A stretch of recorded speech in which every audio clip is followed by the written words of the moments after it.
बड़ी खबर इस वक्त ही आपको बता रहे हैं। जूना अखाड़े का कुंभ खत्म करने से इनकार सामने आया है। हरिद्वार महाकुंभ को तय समय पर ही खत्म किया जाएगा। जूना अखाड़े ने ऐलान किया है तय वक्त तक चलेगी महाकुंभ। जूना अखाड़ा 27 अप्रैल को शाही स्नान होगा, कहा है जूना अखाड़े ने। निरंजनी अखाड़े का हो रहा है विरोध।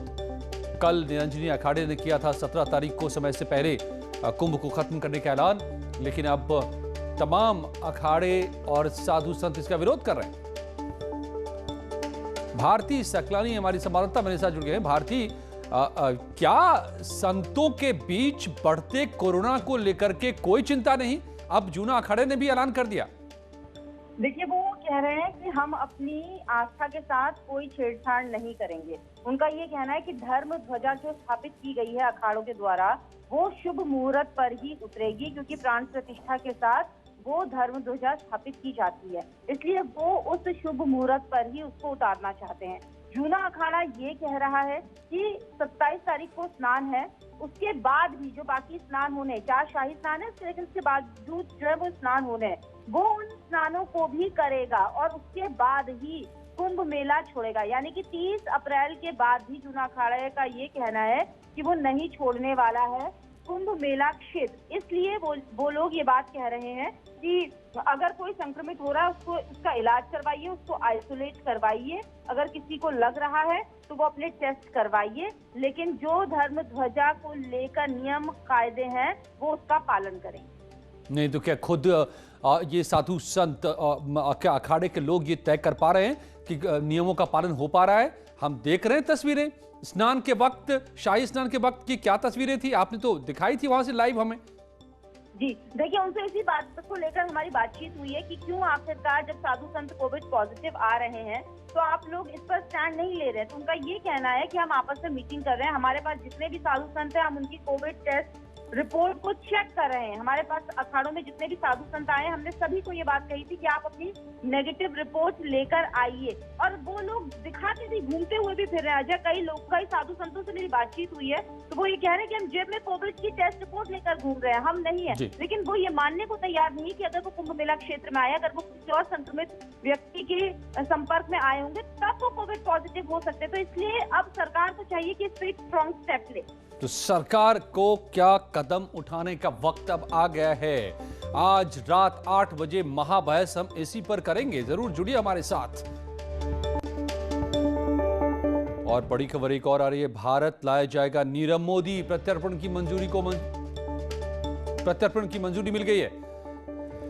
ब्रिटेन के गृह विभाग ने यह मंजूरी दी है। नीरव मोदी को भारत अब लाया जाएगा। पीएनबी घोटाले का मुख्य आरोपी है नीरव मोदी। 9,300 करोड़ का घोटाला था पीएनबी का।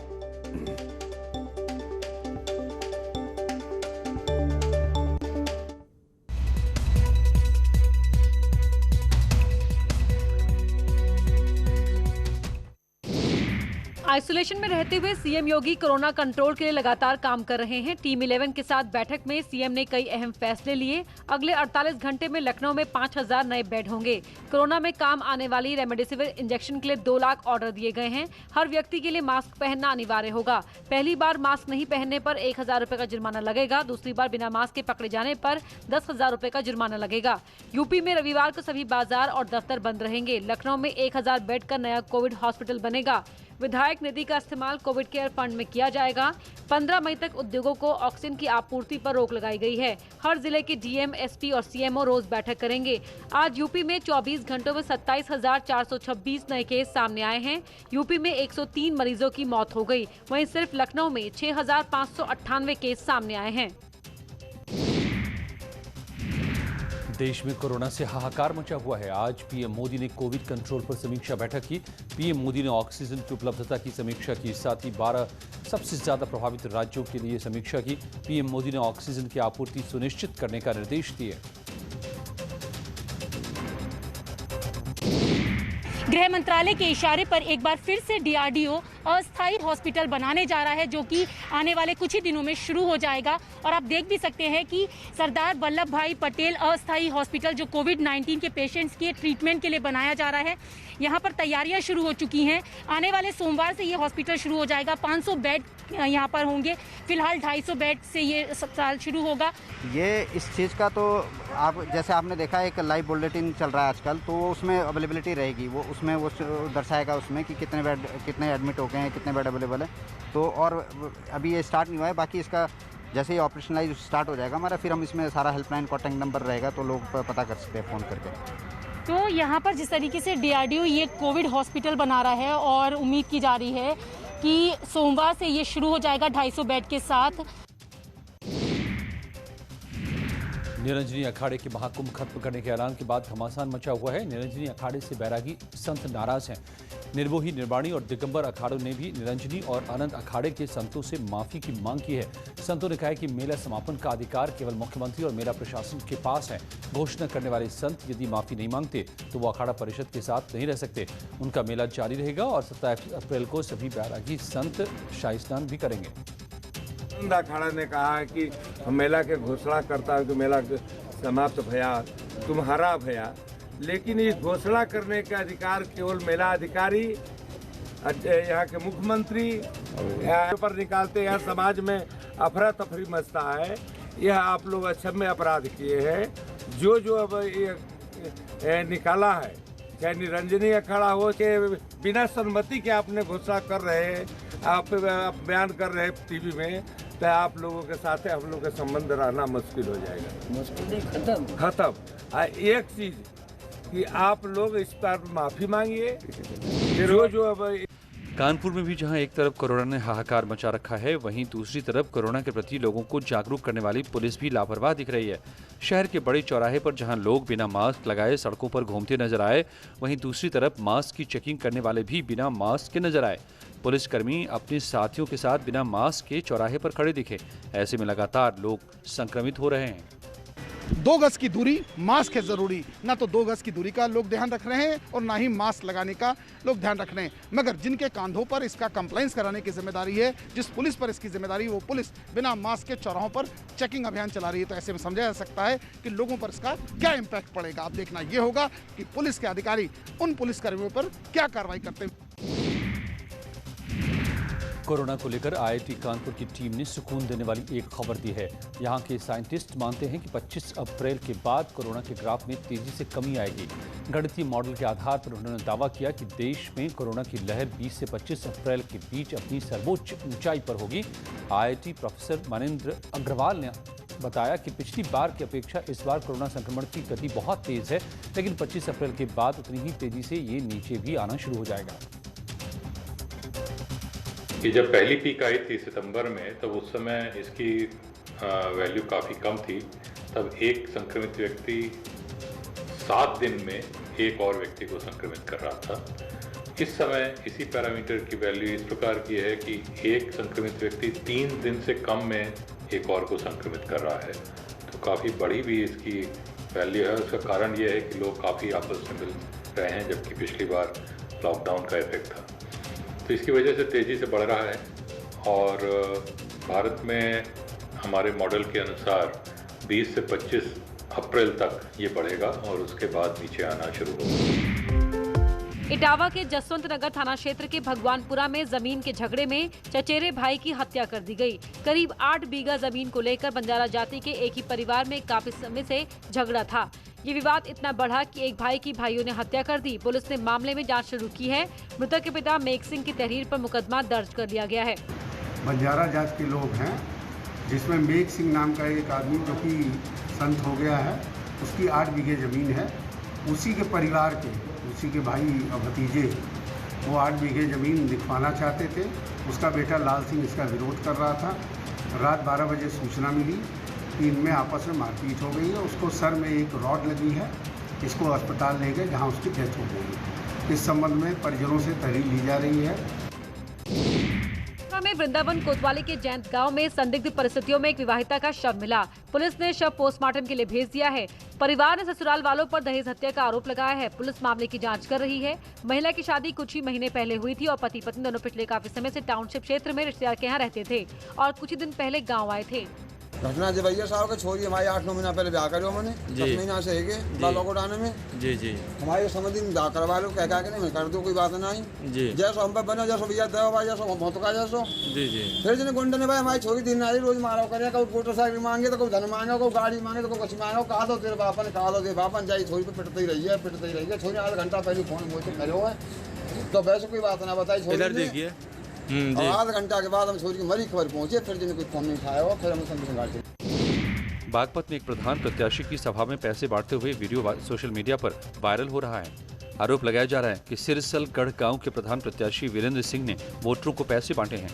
वायरल वीडियो में प्रधान पद प्रत्याशी एक युवक को 500 के नोट देता हुआ नजर आ रहा है। सभा में युवक पैसे लेकर रख लेता है, जिस पर वोट खरीदने और लालच देने का आरोप लग रहा है। वहीं वीडियो वायरल होने के बाद बागपत एडीएम अमित कुमार ने भी मामले में जाँच शुरू कर दी है। नहीं, अगर कोई भी इस तरह का कृत्य करते हुए पाया जाएगा तो उसके खिलाफ FIR भी पंजीकृत किया जाएगा और उसके खिलाफ कार्रवाई भी की जाएगी। बिनौली के जो वीडियो है उसकी हम लोग जांच भी करवा रहे हैं और कठोर दंडात्मक कार्रवाई करेंगे हम लोग। शाहजहांपुर में पुलिस ने घर से 39 पेटी शराब की बरामद की है। मामला थाना पैरोर के खजूरी गांव का है, जहां पुलिस और आबकारी टीम छापा मारते हुए करीब 1,40,000 की अवैध देसी शराब बरामद की है। इस मामले में पुलिस ने 2 शराब तस्करों को गिरफ्तार किया है। बताया जा रहा है कि देसी शराब पंचायत चुनाव में सप्लाई के लिए लाई गई थी। रघुनंदन व धीरेन्द्र के घर में 39 पेटी देसी शराब की बरामद की गई है, जिसकी कीमत 1,40,000 रुपया है। दोनों अभियुक्तों के खिलाफ मुकदमा दर्ज कर दिया गया है और सर्कल पुलिस लगातार अभियानों को चलाकर चुनाव प्रक्रिया की सफल बनाने में प्रयासरत रहेगी। इटावा के लवेदी इलाके में पिछले साल अक्टूबर में अयोध्या स्थित श्री राम जन्मभूमि में तैनात एक सिपाही की हत्या के मामले की आरोपी 2 महिला आरक्षी समेत 6 लोगों के खिलाफ गैंगस्टर एक्ट में कार्रवाई की गई है। पुलिस जांच में महिला सिपाही समेत कई लोगों के नाम सामने आए थे। अब आरोपी 2 महिला सिपाही समेत 6 लोगों के खिलाफ गैंगस्टर एक्ट के तहत कार्रवाई हुई है। इन सभी ने मिलकर सिर्फ इसलिए सिपाही को मार डाला था क्योंकि उसने एक महिला सिपाही के प्यार के इजहार को ठुकरा दिया था। 6 लोगों के खिलाफ गैंगस्टर की कार्रवाई की गई, जिनके द्वारा सिपाही की हत्या में जो शामिल थे उन पे ये गैंगस्टर करके तामीला कराया जा रहा है। शाहजहांपुर में पुलिस ने एक नशा तस्कर से करीब 1 करोड़ की अफीम बरामद की है। जानकारी के मुताबिक मदनापुर का रहने वाला तस्कर अफीम की खेती करने वाले किसानों से अफीम लेकर शाहजहांपुर में अफीम की सप्लाई कर रहा था। पुलिस ने उसके पास से 1 किलो 600 ग्राम अफीम बरामद की, जिसकी कीमत अंतर्राष्ट्रीय बाजार में लगभग 1 करोड़ की बताई जा रही है। पुलिस ने कार्रवाई करते हुए आरोपी को गिरफ्तार कर जेल भेज दिया है। फिलहाल पुलिस इस तस्कर के नेटवर्क की छानबीन कर रही है। रोजा में एक सनसनीखेज घटना हुई थी, जिसमें 7 वर्षीय बच्चे का अपहरण एक व्यक्ति ने कर लिया था। व्यक्ति के बारे में जानकारी थी, लेकिन उसका नाम पता टोटली अज्ञात था।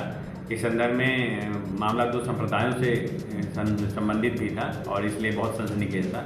इसमें पुलिस ने त्वरित कार्रवाई की और सर्विलांस की मदद लेकर आरोपी की तलाश की और उसके पीछा करते हुए सारी टीमें उसके पीछे रवाना की गई थी। उसकी गिरफ्तारी की गई और बच्चे को सकुशल बरामद किया गया। 12 घंटे के अंदर गिरफ्तारी करके आरोपी के विरुद्ध कठोर कार्रवाई सुनिश्चित की जा रही है। कुंभ समाप्ति के निरंजनी अखाड़े के ऐलान पर संतों में घमासान। निर्मोही, निर्वाणी और दिगंबर अखाड़ों ने माफी की मांग की। जूना अखाड़े ने भी कुंभ मेले की जल्द समाप्ति से किया इनकार। महंत नारायण गिरी ने 26 मई तक मेले में रहने का किया ऐलान। कहा तय समय पर पूरा होगा कुंभ मेला। निरंजनी अखाड़े की घोषणा की हर तरफ आलोचना। शंकराचार्य स्वरूपानंद सरस्वती के शिष्य अभिमुक्तेश्वरानंद ने भी जताई आपत्ति। कहा कुंभ मेले की अवधि निर्धारित। हरिद्वार बड़ा उदासीन अखाड़े का बड़ा फैसला, जल्द खत्म नहीं करेगा कुंभ मेला। महंत महेश्वर दास ने किया ऐलान। कहा प्राण प्रतिष्ठा के साथ होती है धर्म ध्वजा की स्थापना। हरिद्वार महाकुंभ में कोरोना के बढ़ते मामलों को देखते हुए निरंजनी अखाड़े ने भी की मेला समाप्ति की घोषणा। 17 अप्रैल को अब आधिकारिक रूप से समाप्ति की घोषणा। हरिद्वार कुंभ में रैपिड एंटीजन टेस्ट में 17 संतों की आई रिपोर्ट पॉजिटिव। अखाड़े में ही आइसोलेशन की व्यवस्था। निरंजनी अखाड़े में कोरोना टेस्ट के लिए स्वास्थ्य विभाग की टीम कलेक्ट कर रही है सैंपल। कई साधु संतों की रिपोर्ट आई थी पॉजिटिव। 17 अप्रैल को बैसाखी का शाही स्नान संपन्न होने के बाद कुंभ मेले में तैनात करीब 50% पुलिस फोर्स को वापस भेजा गया।